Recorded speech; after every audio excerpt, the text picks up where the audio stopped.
More businesses, homes, and schools are going up in West Lubbock County, and that has some folks concerned about the state of what's becoming a vital thoroughfare and the railroad crossing over it. KCBD News Channel 11's Case Wilbanks asked those responsible about the safety of Alcove Avenue.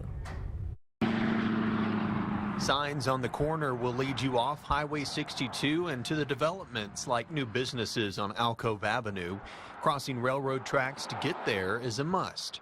KCBD has been contacted by viewers who sent these photos about the lack of traffic control measures like crossing arms and lights there when that train comes by, and also about the state of Alcove itself.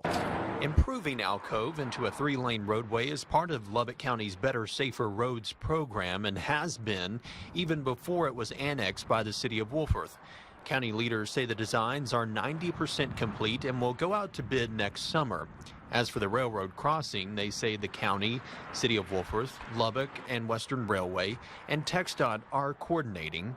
In the meantime, TxDOT, which oversees railway safety in Texas, says there are no site visits to the crossing planned, and those only happen if average daily traffic and incidents warrant a study of needed safety measures. TxDOT's latest data from 2019 showed 2 trains per day and 150 vehicles with no history of incidents.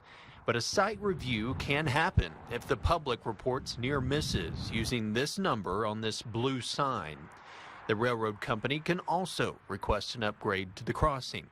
Until one of these scenarios produces change, TxDOT urges drivers to be especially alert at such passive crossings and expect a train on any track at any time and to approach each crossing with the expectation that one is coming.